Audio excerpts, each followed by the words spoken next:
जैसे ही हमने एक बाबा साहब को दिखाया तो उन्होंने बताया कि मुझ पर किसी खबीस जिन्नात का साया पड़ चुका है और वो खबीस जिन्नात मुझे कश्मीर जब हम हनीमून के लिए गए थे वहीं के वॉशरूम से लगा है। उन्होंने बताया कि खबीस जिन्नात बाथरूम और टॉयलेट में ही अधिकतर रहते हैं और अगर उन्हें कोई इंसान तकलीफ देता है या फिर किसी इंसान पर उनका दिल आ जाता है तो वो उसके साथ हो जाते हैं, जो कि मेरे साथ भी हुआ था। ये बात सुनकर मेरे सास ससुर घबरा चुके थे और मेरे पति जिशान भी बहुत ज़्यादा घबरा चुके थे। जिशान ने कहा, बाबा साहब आप कुछ भी कीजिए, बस मेरी तस्मिया को अच्छा कर दीजिए। बाबा साहब ने कहा, ठीक है ये अच्छी तो हो जाएगी, लेकिन उसके लिए मुझे आपके घर चलना होगा। जैसे ही मेरे पति ने जिशान ने ये बात सुनी तो उसने कहा कि बाबा साहब आप जो कहेंगे मैं वो करूँगा, जैसा आप बोलेंगे वैसा हो जाएगा, बस आप मेरी तस्मिया को अच्छा कर दीजिए। आप चाहे मेरे घर चलिए या आप जैसा बोलेंगे वैसा हो जाएगा। बाबा साहब ने कहा, ज़्यादा घबराओ मत आप, बस आप इतना करिए कि मुझे अपने घर ले चलिए, मुझे आपके वॉशरूम में जाकर उस खबीस से इसका पीछा छुड़ाना होगा। उसके बाद मेरे पति जिशान उन बाबा साहब को लेकर मेरे घर पर आ गए। बाबा साहब घर पर आए। घर पर पहले उन्होंने मंत्रो जाप फूके, पूरे घर को उन्होंने जो है बंधित किया ताकि वो जिन्नात कहीं भाग ना सके और उसके बाद वो वॉशरूम में चले गए। तकरीबन 6 घंटे तक वो वॉशरूम में बंद रहे। उसके बाद जब बाहर आए तो उन बाबा साहब के चेहरे पर कई निशान थे। ऐसा लग रहा जैसे मानो कि इसे झगड़ा झपाटी करके आए हों। ऐसा लग रहा था मानो जिन्नात ने उन्हें नुकसान पहुंचाया हो।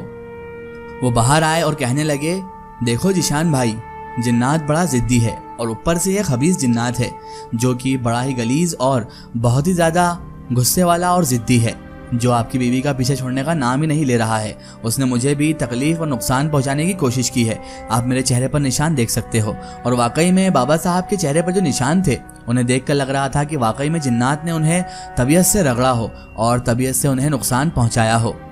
जिशान कहते हैं, बाबा साहब आप कुछ भी कीजिए, बस मेरी बीवी को अच्छा कर दीजिए, मैं जितना भी पैसा लगेगा उतना पैसा लगाने को तैयार हूँ। बाबा साहब ने कहा, अगर ये पैसों का काम होता तो आपको मेरी ज़रूरत भी ना पड़ती, लेकिन जिन्नात पैसों और दौलत से कोई मतलब नहीं रखते। उन्हें तो अपनी नफसानी ख्वाहिशात पूरी करना होती है और ये जिन्नात भी उसी तरीके का है।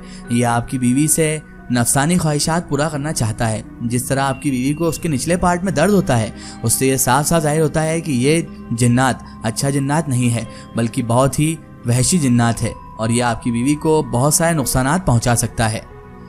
जिशान ने और मेरे घर वालों ने जब ये बात सुनी, यानी मेरे ससुराल वालों ने, तो वो बहुत ज़रा डर गए। वो कहने लगे कि कहीं ऐसा ना हो कि मेरे साथ ये जिन्नात कुछ उल्टा सीधा करके चला जाए और हम किसी को मुंह दिखाने काबिल भी ना बचे। इसीलिए बहुत ज़्यादा डर के कारण मेरे पति जिशान ने कोई और रास्ता निकालने की सोची। उसने जगह जगह तांत्रिकों के पास तलाश किया, कई तांत्रिकों को मुझे दिखाया, लेकिन वो जिन्नात इतना ज़्यादा जिद्दी था कि वो पीछा छोड़ने का नाम ही नहीं ले रहा था और इन बाबा साहब से तो कुछ हो नहीं पाया था। बाबा साहब ने कहा था कि पहले तुम दूसरे तांत्रिकों को दिखा लो, उसके बाद अगर फिर भी ये केस ना सुलझे और ये केस ना सुलझे तो फिर एंड में मेरे पास ज़रूर आना। मैं तुम्हें एंड में इसका एक जानलेवा रास्ता बताऊँगा जिसके ज़रिए ये जिन्नात तुम्हारा पीछा छोड़ सकता है। बहरहाल उसके बाद जिशान और मेरे सास ससुर ने तांत्रिकों और बाबाओं और आमिलों को छानना शुरू कर दिया। कई बाबाओं के पास गए, कई आमिलों के पास गए और कई खतरनाक तांत्रिकों के पास भी गए, लेकिन किसी से भी उस जिन्नात को काबू कर पाना नामुमकिन होता जा रहा था।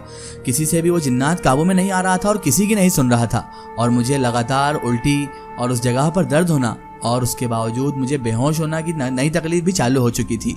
मुझे बार बार बेहोशी के दौरे पड़ते और मैं बेहोश हो जाती। उसके बाद मैं अपने हाथ पैरों को ज़मीन पे मारती और ज़ोर ज़ोर से गुर्राने की आवाज़ें निकालती। जिशान और मेरे सास ससुर समझ चुके थे ये जिन्नात बड़ा ज़िद्दी है और बहुत गले पड़ू जिन्नात है जो अब इतनी आसानी से तस्मिया का पीछा नहीं छोड़ेगा, यानी कि मेरा पीछा नहीं छोड़ेगा। उनको समझ में आ चुका था कि इसकी छोटी सी गलती की वजह से इसे इतनी बड़ी सज़ा भुगतना पड़ रही है। बहरहाल दिन महीनों में गुजर गए, लेकिन किसी को कोई इलाज नहीं मिल पा रहा था। एंड में थक हार के जिशान ने कहा कि अब माता जी मुझे तो एक ही चीज़ समझ में आती है कि इसको उन्हीं आमिल साहब के पास ले जाया जाए और जिसमें इसकी जान का खतरा है वही काम अब हमें करना पड़ेगा, क्योंकि हर तांत्रिक हर बाबा को हमने खंगाल कर देख लिया, हर बाबा के पास जाकर देख लिया, हर तांत्रिक के पास जाकर देख लिया, लेकिन कोई भी उस जिन्नात को काबू नहीं कर पा रहा है। अब हमें उन बाबा साहब के पास ही चलना होगा वापस, जिन्हें हमने शुरू में दिखाया था। और उसके बाद जिशान ने फैसला कर लिया कि अब चाहे जो भी हो, ऐसी ज़िंदगी जीने से अच्छा तो मौत ही है कि अपने प्यार को अपने सामने इस तरह टूटता हुआ देखूं या फिर उसे मरता हुआ देखूं। उसकी तकलीफ मुझसे देखी नहीं जाती, इसीलिए या तो मैं मर जाऊंगा या फिर इससे सही करके जाऊंगा। अब जिशान बहुत ही कठोर फैसला ले चुका था और जिशान सीधे उन आमिल बाबा के पास पहुंच गया।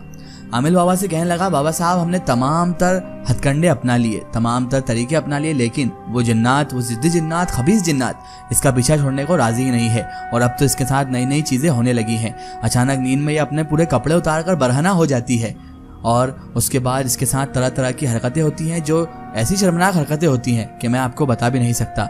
मेरी आंखों के सामने मेरी बीवी के साथ कोई ये सब करे, मुझे ज़रा सा ही बर्दाश्त नहीं। आप तो वो तरीका बताइए जिसमें आपने भले ही मेरी जान का खतरा हो या फिर तस्मिया की जान का खतरा हो, लेकिन मैं अब उसे और इस मुसीबत में नहीं देख सकता और उसे इस तरह तड़पता हुआ परेशानी में नहीं देख सकता। मैं किसी भी तरह उसे इस परेशानी से निजात दिलाना चाहता हूँ। आप कुछ भी कीजिए, मुझे कोई भी तरीका बताइए, चाहे उसमें मेरी जान ही क्यों ना चली जाए, लेकिन मैं तस्मिया को इस जिन्नात के चंगुल से आज़ाद कराकर ही रहूंगा। बाबा साहब ने कहा, ठीक है तो फिर सुनो। राजगढ़ जिले में एक बहुत ही पुराना मज़ार है जहां पर इन सब चीज़ों का इलाज होता है, लेकिन ऐसा भी कहा गया है कि अगर ये जिन्नात ज़िद्दी होते हैं और अगर वो इस इंसान का पीछा नहीं छोड़ते तो मज़ार के जलाल की वजह से और उस जिन्नात की घबराहट की वजह से जिन्नात कई मर्तबा उन जिस्मों को भी नुकसान पहुंचा देते हैं जिसमें वो मौजूद होते हैं। यानी कि इसमें तस्मिया की जान को खतरा है। अगर उस जिन्नात ने तस्मिया को कुछ कर दिया तो इसके जवाबदार ना हम होंगे ना तुम होगे, ये ऑटोमेटिकली होगा। और अगर ऐसा ना हुआ तो तस्मिया को वहाँ से शिफा भी मिल जाएगी और वो जिन्नात इसे छोड़कर हमेशा के लिए चला जाएगा। मैं बहुत घबरा चुका था क्योंकि एक तरफ तस्मिया की जान को खतरा था और दूसरी तरफ तस्मिया की जान की रिहाई थी उस जिन्नात से। अब अगर उस जिन्नात को हटाना था तो ये मज़ार हमारे पास आखिरी ऑप्शन बचा था। इसीलिए मैंने तस्मिया को वहाँ पर ले जाने का फैसला कर लिया, क्योंकि तस्मिया ऐसे भी घुट घुट कर मर ही रही थी। अगर खुदा ना खास्ता सेकंड कंडीशन भी आती और तस्मिया को नुकसान होता तो कम से कम उसे इस दर्द से और इस चंगुल से और इस जिन्नात से निजात तो मिलती। बहरहाल मैंने सोच लिया कि क्यों ना तस्मिया को वहीं पर दिखाया जाए और मैंने ऊपर वाले पर सच्चा यकीन रखकर ढेर सारी मन्नतों और मुरादों को लेकर तस्मिया को वहां ले जाने का फैसला कर लिया।